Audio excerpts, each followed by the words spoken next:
រដ្ឋបាលខេត្តកំពង់ចាមចេញសេចក្តីប្រកាសព័ត៌មានករណីឃាតកម្មសម្លាប់មនុស្សចំនួន9នាក់នៅភូមិពូនឃុំទួលសម្បូរស្រុកស្ទឹងត្រង់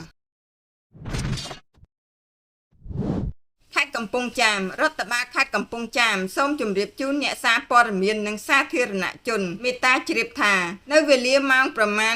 6:00 នាទីព្រឹកថ្ងៃទី23ខែវិច្ឆិកាឆ្នាំ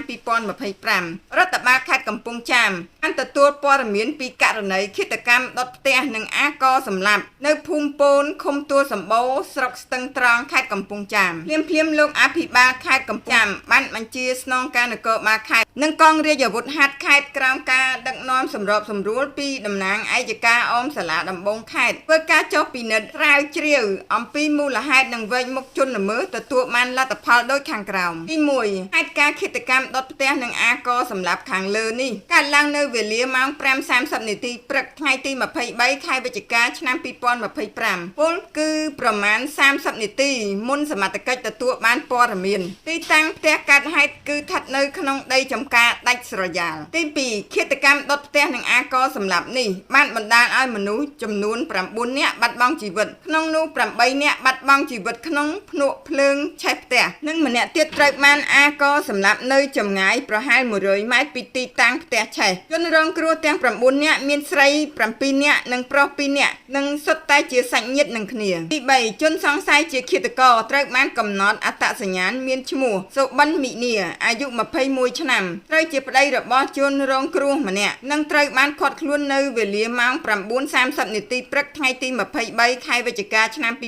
2025នៅចំណុចអូហាភូមិគីឡូ10ឃុំអរិយថ្នោតស្រុកស្ទឹងត្រង់ខេត្តកំពង់ចាមដែលជាស្រុករបស់ជនសង្ស័យហើយជនសង្ស័យក៏បានសារភាពនៅឃាតកម្មរបស់ខ្លួនរួចហើយនៅពេលសមត្ថកិច្ចឃាត់ខ្លួនជនសង្ស័យហាក់មានស្មារតីមិនប្រក្រតីតាមការពិនិត្យទឹកមូតជនសង្ស័យពុំត្រូវបានរកឃើញថាមានពាក់ព័ន្ធនឹងសារធាតុញៀនឡើយសមត្ថកិច្ចនឹងបន្តយកឈាមរបស់ជនសង្ស័យទៅពិនិត្យនិងបន្តវិភាគបញ្ហាស្មារតីរបស់គាត់បន្ថែមទៀតជាការសន្និដ្ឋានជាបឋមជនសង្ស័យនឹងក្រុមជនរងគ្រោះគឺជាសាច់ញាតិនឹងគ្នាដូច្នេះបញ្ហាឃាតកម្មនេះគឺជាបញ្ហាផ្ទៃក្នុងគ្រួសារចំពោះមូលហេតុដែលនាំទៅដល់ការបង្កើតឲ្យមានឃាតកម្មនេះគឺជនសង្ស័យបានសារភាពថាខ្លួនមានការគុំគួនប្រពន្ធដែលតែងតែមានចំនួនគ្នាជាប្រចាំរហូតដល់ខ្លួនបានសម្រេចចិត្តសម្លាប់ម្ដាយក្មេកប្រពន្ធប្អូនថ្លៃនិងក្មួយសរុបទាំងអស់9នាក់រដ្ឋបាលខេត្តកំពង់ចាមសូម